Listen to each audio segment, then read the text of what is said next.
Hey, what's up? Kris here. So today I'm actually going to be doing a training with what we call team transformation. This is the name of our sales team. These guys and one gal are amazing. They basically determine who we work with, what that looks like, who I'm going to partner with, who I'm going to help do real estate with. People all over the world are reaching out, and we have to have a sifting process. So I'm going to do some training with them today that I think will be really valuable as I focus on 3 specific things that are, I consider, hands down best practices in the game of sales that almost nobody does, which is really kind of crazy. But we've gotten as far as we have because we adhere to these 3 things, and it's all going down right now. 'Cause we're gonna be legends. What we're doing here ain't just scary.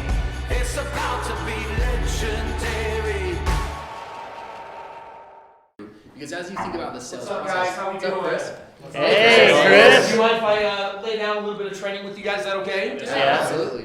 By the way, how we all doing today? Yeah! It's my boys and my girl. Awesome, guys. Great retreat last week. Really good. You guys excited? Oh, Yes. Listen, what I want to do right now is I want to throw down some training. I had something upsetting happen this last week. I was interacting with a client and I thought to myself, why is that person involved in this organization? They should have gotten weeded out. And I thought to myself, my boys know better. And you guys are studs. You do such a great job bringing the right people in 99% of the time, but someone managed to actually get through the barricade. So I want to do a little bit of training today on 3 things that we do that we believe in that completely set us apart from all other organizations. Because this is not a sales team. This is what? Team Team transformation. transformation. It's what? Team transformation. And why is it called team transformation instead of selling? We're here to transform. We're transforming lives. It's all about the journey and the mission. It's not just about real estate and the vehicle. It's about how we actually change. It is. It is that entire process of how we transform. By the way, if we expect other people's lives to transform, that transformation starts where? Here. Because if you want to better your game, if you want to go to the next level, you have to be able to do that. Okay, so check it out. Right now, when you get on the phone call, right now we've got people reaching out to us from all over the world, and they want to work with our team. They want to work with our real estate team. They want to get engaged with us. Do we want to work with just anybody? Yes or no? No. Why not? Not everyone's ready. Not everyone is ready. Not everyone's ready to play at the expectations that we set. So what I want to do for those watching here on YouTube with us and for this beautiful team that we've developed over time is I want to have this conversation about 3 things that we do that we're committed to that really change the game. And because we have some of you around the table here that are new, this is going to be new for some of you. So you're going to want to get active, take notes, and experience your own transformation. Game on? Game on. Game on? Game on. All right. So the first thing that you need to know, if you want to be extraordinary in selling, by the way, nothing moves in the world without selling actually taking place. You have to understand that there are some people that step into this game and they're all about having an agenda, which is, hello, my money that I make is based on how many people I can sell. And so there's an agenda. I get on the phone and I'm trying to sell you. However, that can lead to bringing on the wrong people. True? True. And I'm going to actually make an argument that if you're leading with an agenda of, I want to enroll as many people as I can, it'll end up hurting you, it'll end up hurting the organization, and it'll end up hurting clients. Instead of an agenda, we're going to dichotomize this with a different word. This word is intention. What is it? Intention. Having an intention is a very, very different energy than this idea of agenda. Agenda, first of all, comes in and says, I know what's best for you. Can you actually know what's best for a client? Yes or no? No. Why not? You're not them. You're not them. We're not that. Dude, we can't in one phone call figure out all the details of your life and know what's best for somebody. Intention says, you know best, which means that when we get involved, you're not sales representatives. What you are coaches. You're what? Coaches. And a coach has the job of helping figure out whether someone is right for something or not. And how many of you meet people that you know are not set for this and you disqualify them from playing? How many people want to play, but your job is to actually convince them of a different option that's going to be better for them? This happens sometimes. And when you find the right person that you're looking for, how many of you also like that? Yeah. Oh yeah. But what do you do when you find somebody that you know this can really enhance or better their life, but they're on the fence because of their own limitations and their bad past experiences or how they've been hurt in the past. What do you do then? Get them off the fence. You get them off the fence, and what does it take to do that? Coaches. It takes a coach. So a coach says, instead of, I know what's best for you, says, you know what's best for you, and I'm going to be a guide. I'm going to be a what? Got I'm it. going to help you understand the parameters. I'm going to kind of walk you through this process. Who's following me so far? Alright. Here's the difference. Agenda is rooted in an energy of fear. And it's scarcity. It says every conversation is about my paycheck. And by the way, if every phone call is about you, can you really serve them in their highest and best way? No. No, because you're getting in the way. How many of you have ever talked to anybody in a sales position before and smelt commission breath and got turned off by it? Right? And it's because they're trying to service their needs instead of servicing your needs. In fact, they'll say whatever needs to be said to try to get you to do something. We've all had that experience. Right now, the collective consciousness of people has shifted. People are smarter. Their BS meters are way more fine-tuned. And right now, they're looking for authenticity. They're looking for the real deal. They're looking for people that have connection. They're looking for people that care. Does it make sense? Yes. So instead of fear, this isn't going to sound very manly for all you football players, but this other energy that we're now actually tapping into is love. And love is this energy of you know what's best for you.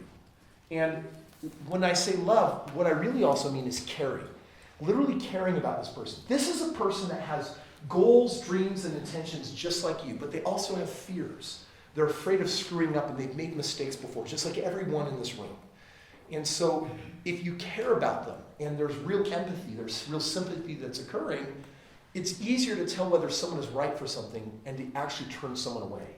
You start turning someone away because you care about them and start encouraging out of a founded conviction something powerful for them out of love. People respond to love. You can also get people to respond out of fear, but what's the problem with getting someone to respond out of fear? As soon as they stop being afraid, you're in trouble. Guys, they have to stay afraid to stay motivated. In most cases, we're working with people not for a day, a week, or a month. We're working with people for a year, for some of them for decades. Yeah. We're building wealth. They're using our real estate team of 200 experts and building all of this. They're partnering with me. So I can't have someone come into the program that can't have that longer-term sustainability. How they get enrolled matters because it sets the expectation for who they're going to be after. Does this make sense? Yes. Any questions on intention versus agenda? Oh, that's great. Biggest thing that you can do to get out of your way is to evaluate what is motivating you and what is driving you.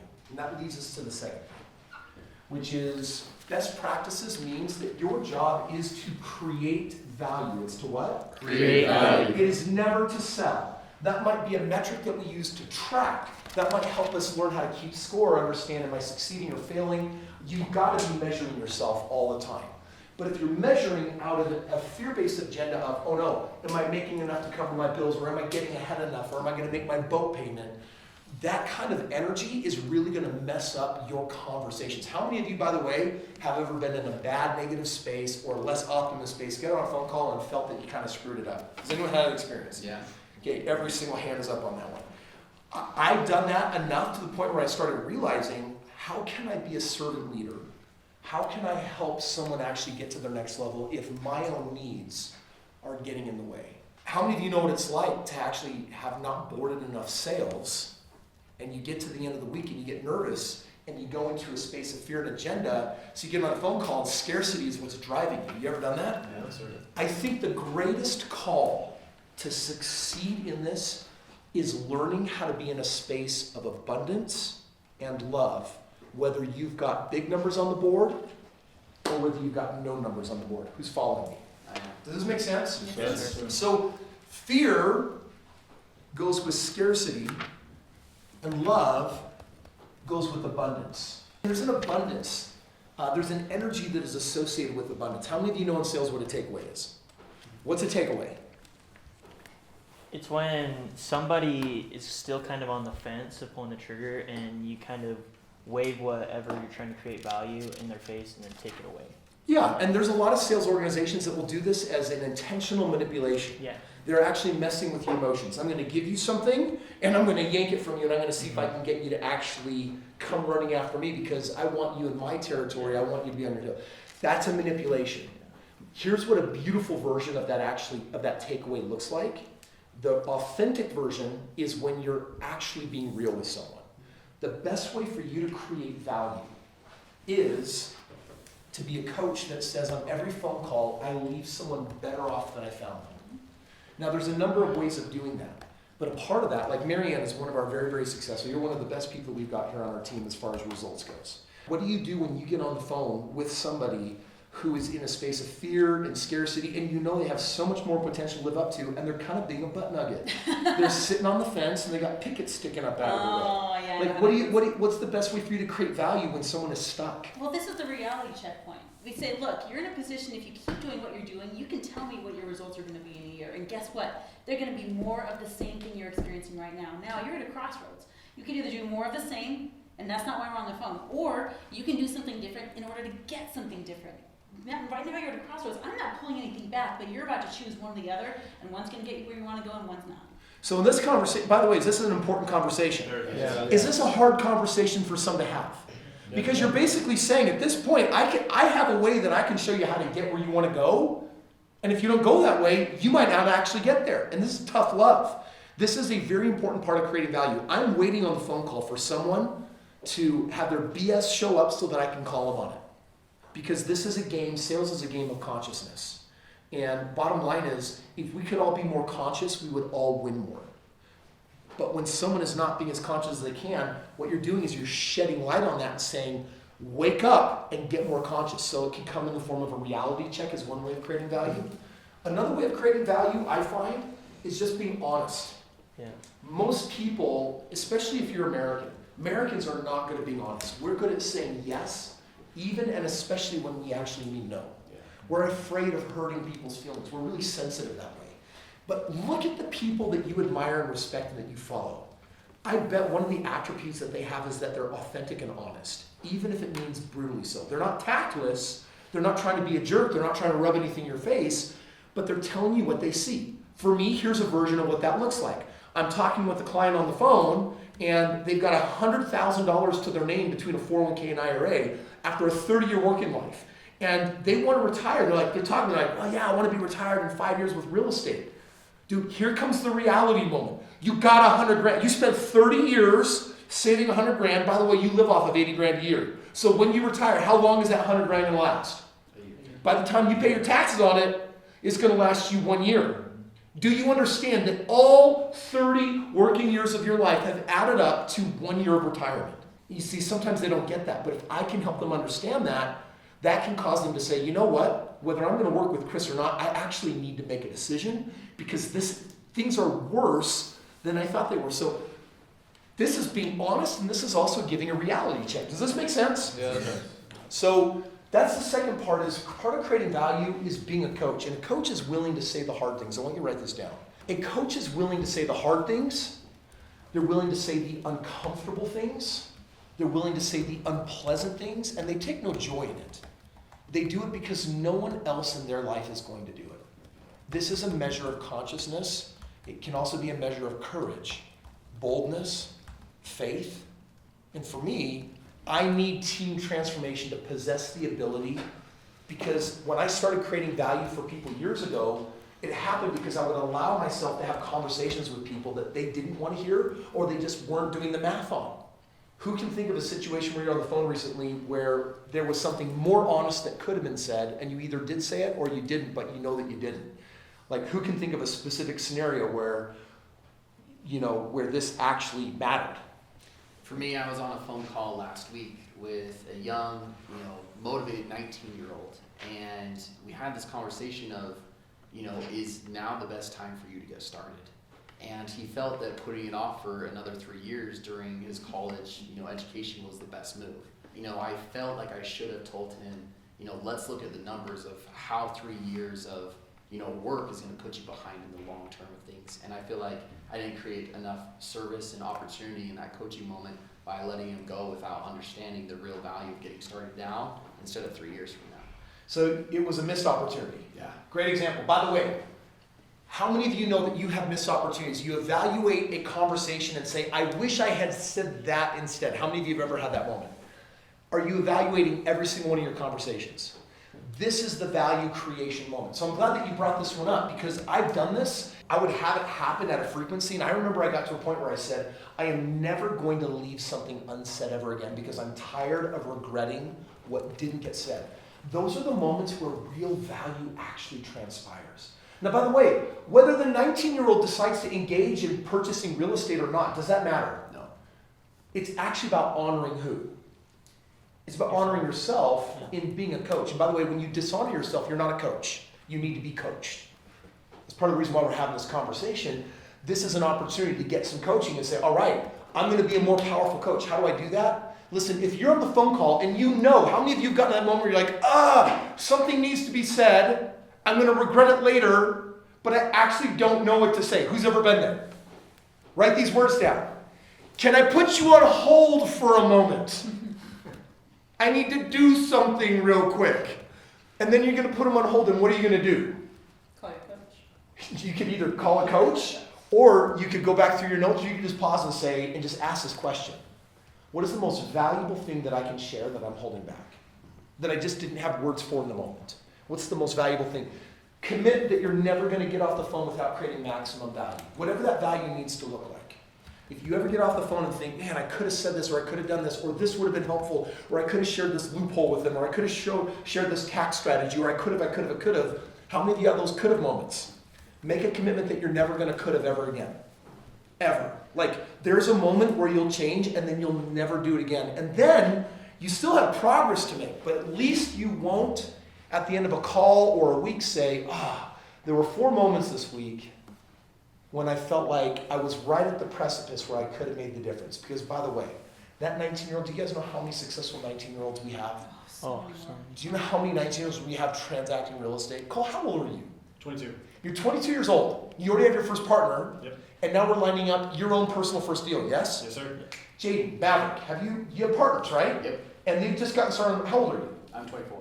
24 years old, and you're now getting ready to do your first deal. Yep. Marianne, you already did years ago your first deal. You've cleared over $100,000 on it. When you do that, and years go by, imagine with the houses you bought that 5 years goes by. Do you know what your regret will be? I wish Didn't I got go started faster. sooner. I wish I did More. I wish I did more.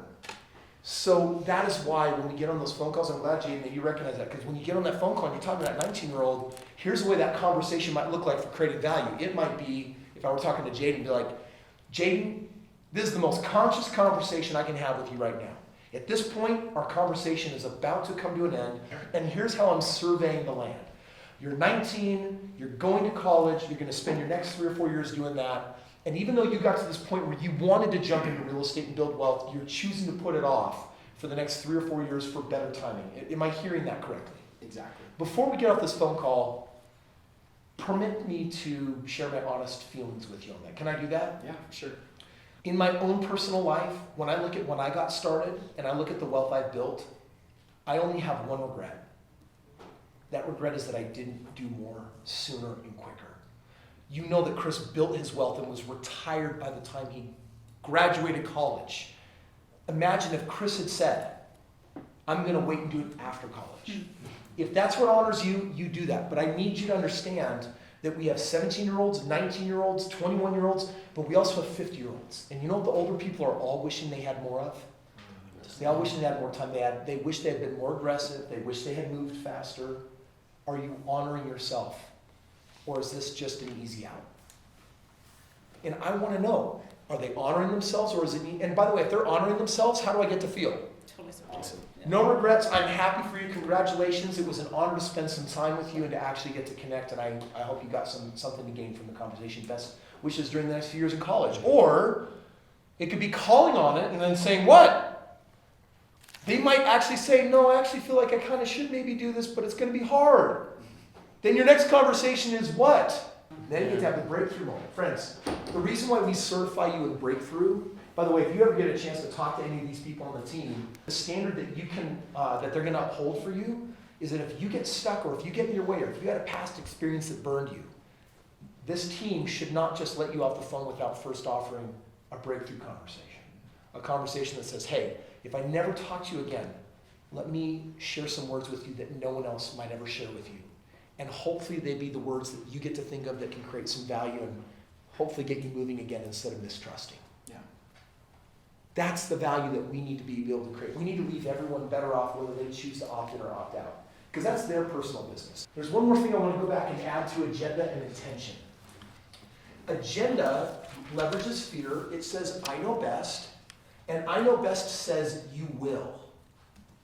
Intention, its ultimate energy, is invite. It's invitation. All you can do is give your most powerful invitation, and then it's up to them to choose whether they're going to actually run with that invitation or not. The more people you invite, the better. The more people you invite authentically, more powerfully, the better. So by the way, can you control whether someone says yes or no? No. No. Can you control anybody? No. Nope. So agenda is all about control. It's all about I know best. And invite basically says, dude, I don't know what's best for you. If you can't control them, who can you control? Yourself. You. And by the way, everyone that ever calls in to get their free game plan or buys a book or wants to know what their next steps looks like or wants to know how to make $1 million in real estate, first of all, do you possess the information and know how to give that to them? Yes or yes? Yes, sir. You know how to give it to them. But it's not enough to give it to them. You have to give it to them how? Powerfully. Powerfully. What does that mean? What does it mean? Unapologetic. Unapologetically. How else? Honestly. Honestly. With Don't love. beat around the bush. With love. With love. Full authenticity. With full authenticity. Boldly. Like these YouTube videos, when I started making these, dude, you should see some of my early footage. I was like all nervous and scared. My fly's down, freaking out. Done that. Dude, I was sitting on the front row of this. This is back in the early days. I was putting on a seminar, and this guy was sitting right on the front row, and he says, hey, I need to talk to you real quick. And I had just started speaking, and I'm like, I ignored him. He said, no, for real, I need to talk to you. And I said, excuse me? I started my presentation. He said, no, trust me, you'll thank me. And I was about to shut him down one more time, and he just blurted out, your fly is down. My fly was down and open, and I looked down, and I went bright shades of purple. Early days are funny days. But today, No one knows about it. I know, nobody knows about it. But I make dumb mistakes all the time. I mean, I've done some of the dumbest things in events. Seriously, but we learn from these things. What I want you to learn faster at is be powerful in your invitation. Leverage being a powerful coach by leveraging the energy and spirit of abundance and love. Wanting the best for these people, but knowing only they can control it. So when I sit down with someone, they're going to get my most powerful and impassioned version of me. Does that make sense? Mm-hmm. They're going to get their most powerful version of me. Which leads me to the last thing that we've been talking about in this value creation, which is number 3, something that most people will not do is I want you to eliminate smallness. What is smallness? Like she said, the opposite of smallness is being able to speak without feeling like you have to apologize or feeling nervous. People pleaser. People pleasing. Greatness is when you take a stand for everything that you are. Smallness is when you're cowering and living your life according to excuses. How many of you have ever done that before? For just a moment, get real. What's an excuse that you've lived with that was your smallness and it brought down you and your results? Who's got an example of that? They won't like me. They won't like me, so I need to please these people. What else? I don't have time. I don't have time. What else? I don't have enough energy. I don't have the energy. I'll do it tomorrow. I'll do it tomorrow and procrastinate. It's not worth it. It's not worth it. By the way, who has all of these excuses? Most people you will ever speak with, because we've all caught the same viruses. We share more or less the same limitations, and people that become successful find a way to figure it out and then rise above. You get to a point where you're like, I'm no longer tolerating any inadequacies. I am no longer tolerating any of that. So when you get on the phone, part of being a powerful coach, you in your own life have to be doing your breakthroughs to be rising above your inadequacies. Yes? Yes. At the retreat last week, how many of you did that? Can you think about some inadequacies that you used to create safe haven for, that you rose above, and you freaking trashed, destroyed, annihilated, killed? How many of you did that last week? Say aye. Aye. Okay, so that's the energy that you want to be. Last week we talked about being an anomaly, an outlier, someone that goes way beyond and is truly exceptional, way beyond the standard. That's a choice to become that. that inspires people the most. The more anomalistic you become, the more of an outlier you become, the more of a freak you will be. And they will love you for it most of the time, and some of them will hate you for it, and those are not your tribe members. So by the way, do I have some strong opinions? Yes. Do I share them boldly? Yes. Do I have haters? Yes. There will always be haters when you are sharing as out loud as you possibly can. So this is my greatness, and not everyone's designed to like it, and I'm okay with that. But when you're on the phone, have no tolerance for smallness, which means excuses. Never allow someone to live with an excuse unless it at least got pointed out. And what's the best way to do that? With love. With love, And permission. permission, Honesty. honesty, unapologetically. Mhm. So, Marianne, how do you do permission? Can I share something with you that I'm seeing? Can I share with you something I'm seeing? Can I share a pattern that I'm observing? Because, by the way, how many of you see people's smallness in your phone calls? How many phone calls? How often? I'm curious. Every phone. Is it every phone call or almost every phone call? Every phone call. By the way, that is why they're where they're at and why they're trying to get where they want to be. So if you are facing your own smallness on a regular basis, does that give you permission and the power to be so bold as to see within other people? Yes. And that's exactly what I want you to do. I want you to rise up and share as powerfully as you possibly can. These are three things, these are our standards. These are things that most organizations or most people that are in sales don't really get, I believe, don't really understand, as they leverage agenda, fear, manipulation. Creating value comes more or less in the form of overcoming objections and just getting to a yes no matter what, and often tolerating inadequacy or making people feel bad about their inadequacy. Anyone that's watching these videos, anyone that's watching, I don't want anyone to ever feel like they were abused, mistreated, misrepresented. Because by the way, when you say harsh things, if you say it in an energy of love, it's okay. How many of you have been to one of my events? How many of you have seen that if I'm talking to a fat person, I'm going to talk about their fat suit? How many of you have seen that? Does it ever offend them? Why? Because I love you. I'm saying words that can be taken offensively, but why aren't people offended at me and angry at me? Because I'm trying to A help. lot of You people created a safe space. I created a safe space. There's an energy of help. There's an energy of love. There's an energy of permission that just says, hey, do you really want to get to that next level? Let's talk about what's getting in your way. By the way, if you come to one of my events and you're overweight, we're not going to do a process where everyone overweight stands up and then But I will tell you that if there's something in your life that is getting in your way or holding you back, how many of you want to be associated with an organization that beyond creating wealth and financial freedom cares and actually is motivated by that love and that abundance and that care? Yeah. That's why you're coaches, and that's why we actually are doing breakthrough training with you, and that's why we put on these retreats, and that's why we elevate you so that you're getting it in your life. Because if you're getting it, you're feeling it, and you know that you're stepping up and that you're overcoming, there's no better space to be in. So the last thing that I really want you to be aware of is understanding that for me, time is sacred. When I have that microphone and I'm speaking one to many, there's a responsibility. I don't want it to be wasted. I don't want it to be used the wrong way. But when you're one-on-one, you're given the same gift. In fact, the most precious gift that we all have to give is our time. Make sure that when you are using your time to work with people, help them see greater possibility, help them realize their potential or step into their greatness, make sure that you also honor that time by talking about the things that are getting in the way or holding them back. And if it's done in the spirit of love, it's a beautiful expression of consciousness. In the end, usually, not the better salesperson wins, the more conscious person wins. We let people go all the time that are not a fit for this, and we get the people who are.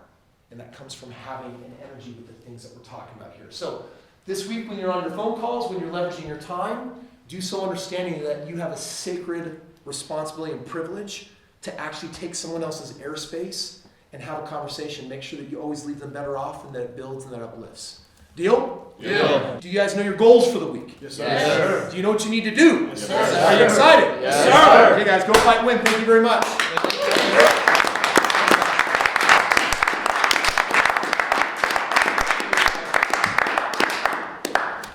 Hey, thank you so much for watching today's video. If you liked it, do me a favor and smash that like button. It tells the YouTube algorithm to share it with a lot of other people as well, and that would be beneficial to me. I hope your life is greatly enhanced with the knowledge and information that was shared today to my team transformation.